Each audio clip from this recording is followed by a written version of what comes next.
ये पूरी सृष्टि, ये पूरा चराचर जगत, ये कॉस्मोस, ये पर्यावरण, ये सारी पृथ्वी जिस पर हमारा पूरा समूह निवास करता है, हम मनुष्य मात्र नहीं, सर्वत्र प्राणी जिसके अंदर निवास करते हैं, ये तीन त्रिगुणात्मक है। तीन गुण कौन कौन से?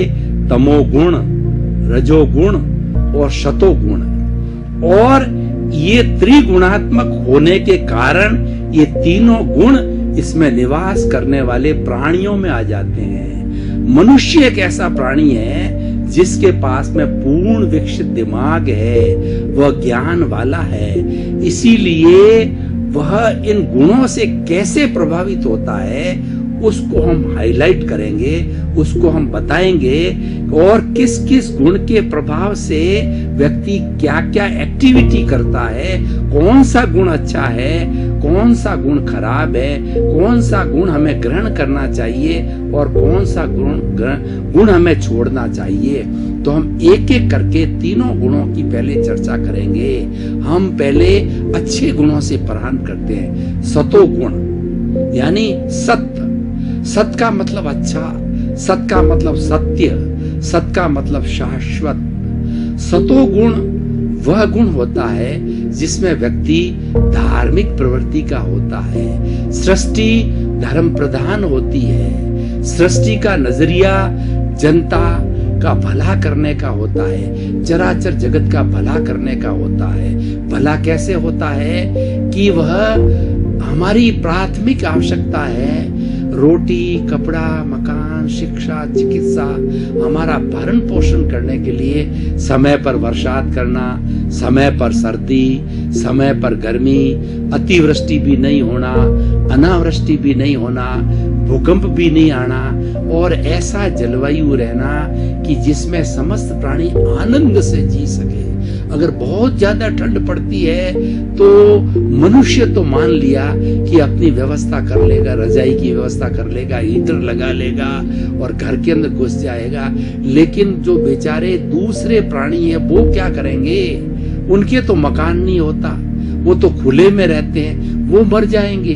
वो एक पर्टिकुलर जो है ना टेम्परेचर के बाद में वो जिंदे नहीं रह सकते। सबसे अधिक जो हमारा शरीर स्वस्थ कब रहता टेम्परेचर की दृष्टि से कि हमारे अंदर का टेम्परेचर 30 डिग्री रहता है, बाहर का टेम्परेचर 30-35 डिग्री रहे तब हम खुशी रहते हैं, हम प्रसन्न रहते हैं, क्योंकि दोनों सम होते हैं। सम अवस्था में हमारा बाहर और भीतर का अच्छा एडजस्टमेंट हो जाता है, यानी ज्यादा गर्मी भी नहीं, ज्यादा सर्दी भी नहीं है। तो ये सतोगुण के कारण होता है।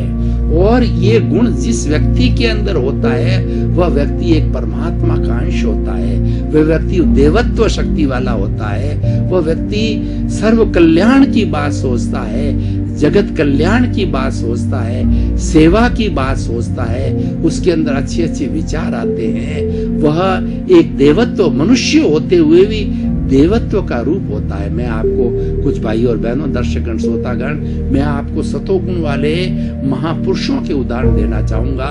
भगवान राम को देखिए, मनुष्य जैसे थे। भगवान कृष्ण को देखिए, महावीर को देखिए, गौतम को देखिए, गौतम बुद्ध को देखिए, विवेकानंद को देखिए, रविन्द्रनाथ टैगोर को देखिए, महात्मा गांधी को देखिए, दयानंद सरस्वती को देखिए, कबीरदास जी को देखिए, रैदास और कितने कितने महान विभूतियां होती थी। उनके अंदर सतोगुण था। सतोगुण वाला हमेशा अच्छा सोचेगा, परमार्थ की बात सोचेगा और जगत कल्याण की बात सोचेगा। तो ये दोनों पर लागू होता है, प्रकृति पर भी लागू होता है और प्रकृति में रहने वाले जीवों पर भी लागू होता है। जीवों के अंदर मुख्य रूप से बात हम मनुष्य की कर रहे हैं, क्योंकि मनुष्य उसको ज्यादा ग्रहण करता है, ज्यादा प्रभावित होता है। दूसरे के पास में जो दूसरे जगत के जीव हैं वो तो एक इंद्रिय वाले हैं, दो इंद्रिय वाले हैं, त्रिइंद्रिय वाले, चतुन्द्रिय वाले हैं, लेकिन पंचेंद्रिय के अंदर जिसके पास मन होता है, और पंचेंद्रिय में भी हमारे पशु पक्षी है, उनके पास में मन होता है लेकिन चिंतन नहीं है। खाली मन होने से क्या होगा?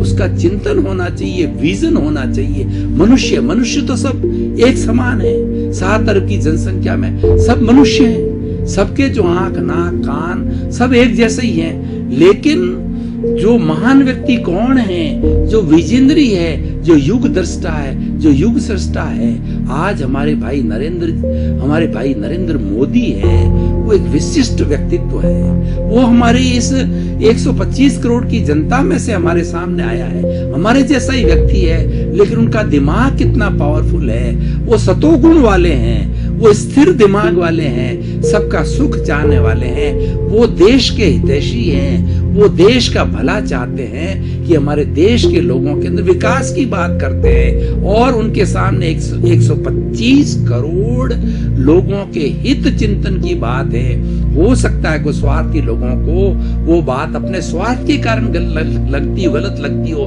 लेकिन उनके दिमाग के अंदर कहीं भी बुराई नहीं है। वो बुरा चिंतन नहीं करते हैं। अब कोई छोटा तबका जो बहुत स्वार्थी है, बहुत वो कुछ नहीं करके बहुत कुछ पाना चाहते हैं, भ्रष्टाचारी है, बदमाश है, और दूसरा समाज असामाजिक तत्व है, उनकी तो हम वो बुरा कहें तो वो उससे क्या फर्क पड़ता है। लेकिन ये सर्व कल्याण की बात करी, सतोगुण की हमने सारी बात करी, प्रकृति और मनुष्य दोनों पे लागू होती है।